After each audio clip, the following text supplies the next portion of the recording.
Hi, I'm Bailey Conklin. I'm Carrington Julian. And I'm Allie Clark. And we're some of your 2017 Baker University Panhellenic recruitment counselors. We're going to answer some of the most asked questions during recruitment because sometimes we all have questions and we don't really know where to go with those, or we never get the answers that we need. So some people don't even sign up for recruitment because of it.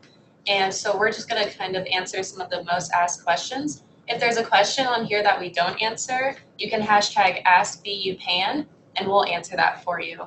And remember, no question is a dumb question.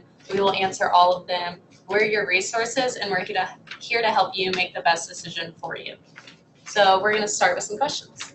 Perfect. So first off, we're just going to touch a little bit on cost of recruitment. And the question is, if a PNM finds the cost to join a sorority too expensive, is there any assistance that she can receive? The answer to this, there is different types of assistance that they can receive. With joining a sorority, it's not only a time commitment, but there are some financial obligations they must have. But each house has their own ways of working with you and working with the treasurer of each house to set up a payment plan and kind of break down those costs of what you're paying for to make sure it's easy, simplified, and easy to understand so that you can make those payments. Yeah, so each house has a financial officer who can talk with you personally, or there's alumni or advisors, and they all have the answers as well as we do too.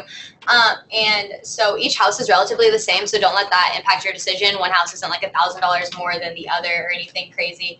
And actually, living in a house is going to be cheaper long-term than living in the dorms or apartments. So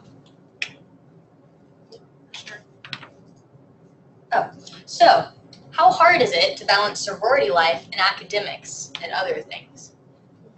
I'd say it's all just about time management. I mean, joining a sorority, like I said, it is a time commitment. There are meetings to attend and different sisterhood activities you'll want to attend.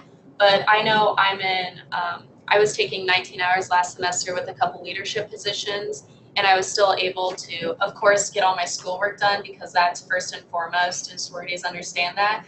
But I also had time to go to the activities I wanted to. So they'll work with you, and they're going to understand. Because I mean, when you go to Baker, it's you're here to learn. So I think sororities understand that more than most people. For sure. Similar to Bailey, I was in 19 hours last semester. I was in a sorority. I play volleyball, so I was in a sport as well. I also had an internship and a job. So it was a really hectic semester last semester, but it is possible to do multiple things here on campus along with your sorority and along with keeping those grades up. So it's really important to realize right off the bat that it's not going to be like high school and you're going to have to manage your time a lot better. I would recommend getting a planner and just keeping track of what you're doing and when events are. And kind of like Bailey said, sororities are really understanding of sports and academics for sure. So it's always helpful with that aspect of it. Yeah, so I believe 99% of us are in some sort of other group. So I did a sport, I've had a job, there's all sorts of group activities on campus that you'll learn about more as you come through orientation and stuff. So it's absolutely possible. Pretty much everyone does it. It's like the norm, so don't feel like you have to pick one or the other.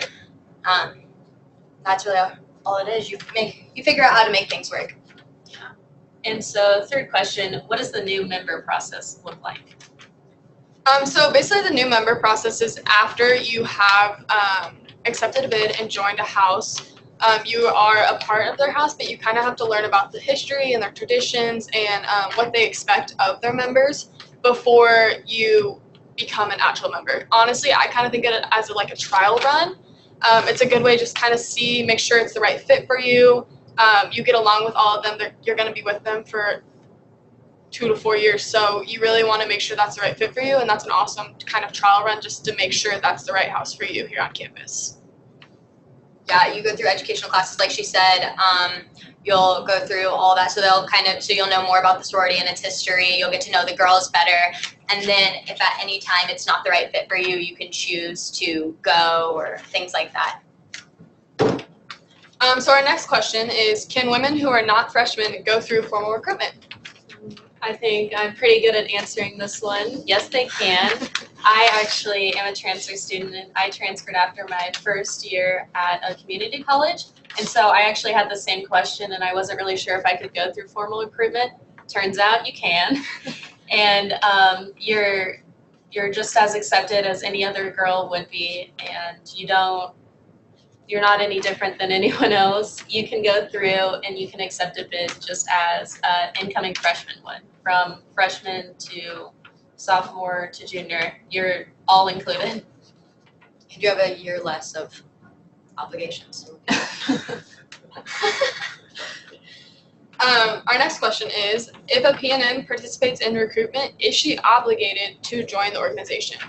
Like I said earlier, no, if at any time you feel like this is not the right fit or something's uncomfortable or you can't make the financials work, whatever the reason is, come talk to one of us or talk to someone you feel comfortable within that sorority, and you're allowed to drop at any time. It's not like a band forever that you can't break. Just if you need to leave, you need to leave, and we understand that. It happens all the time. If you want to stay, great. I have nothing to add. She answered that one. That was good. So, how will I know which group is right for me?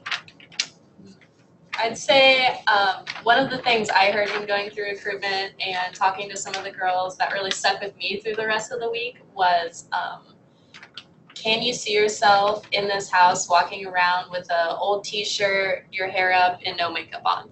And so I thought of that throughout the whole process, really, because you want to find a house that's the right fit for you, but also somewhere you just feel comfortable. And so that was something I looked for when I was choosing a house. So that's just one of the ways you can kind of find what's right for you.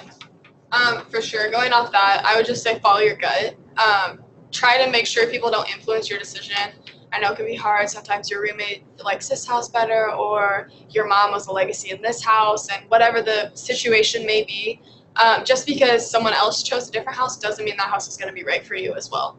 So make sure you really come in with an open mind, examine all your options, and then make the decision for yourself. Yeah, and just to add on to that, each house will have its own flavor and personality and different philanthropies and different activities it does. So really pay attention when they're telling you about it, because where can you see yourself? Which girls are you most comfortable around? Because these are your sisters. Also, there are only 3 sororities here, whereas at bigger schools, there's like 14, 15. So if you don't fit, that's fine too, and don't feel like you have to choose a house. So our next question is, what resources are available for potential new members during the recruitment process? Us. We're here for you. We work for you. You can always come talk to us. On the back of the the pamphlets you received is all our contact information. You can, of course, ask questions with the #AskBePan hashtag, or you can just tweet at us, comment on our Instagram posts. Anything to get a hold of us. We are here to answer your questions and to help you make the best decision that's for you. And our answers are always correct and 100% factual at all times. We're 60% right 100% of the time. Back to you, Josh. And so the next question, how to sign up for sorority recruitment. So when you're on the bakeru.edu webpage, you're going to go to the student life, and then you're going to go to the sorority and fraternity life section.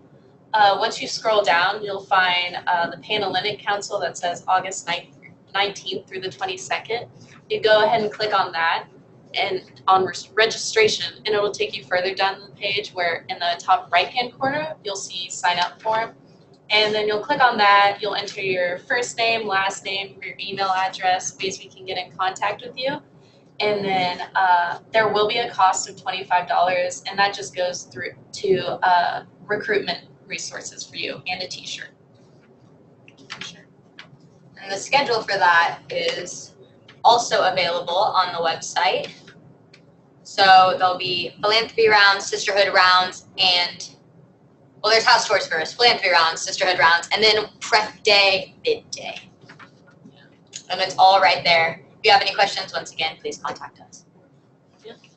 Also included on there is what to wear, so don't stress about that. Make sure you just check before, and all that's taken care of.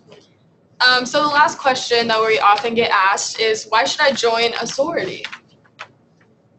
I think, join it because it's something, it's not just for fun, it's not just for games. You really find a place that's kind of right for you, and I think more than anything, you can find people that are there to encourage you. And they're there to cheer you on no matter what you do, whether it's at your sports games or academic competitions. They're there to help you, and they're there to make your college days a little more memorable, I would have to say. That was beautiful. That was great. Yeah. Yeah, so it's a fantastic way to meet people that you'll potentially have bonds with forever. It sounds cheesy and whatnot, but these are people's future bridesmaids. These are your friends forever. These are your future network connections. So there's no harm in just trying and getting out there. Also, Baker's a small campus, so the more you have to do, the more fun you'll have. Just getting involved is the key to just a successful college experience, so why not start here? Going off getting involved, obviously the friendships come, but the getting involved part is awesome. Not only do you get involved on Baker's campus, but you can also connect to alums, and that's great for your future and positions and jobs and all that good stuff. There's a lot of alums, not only in the house you choose, but just in Baker Greek life that will help you in your future for sure. So yeah, that's the most asked questions we received. Again, if you have any other questions we didn't answer in this video, #AskBUPan on Twitter, and we'll answer those for you. Again, thanks for watching. It's a great Bye, day to be a guys. Wildcat.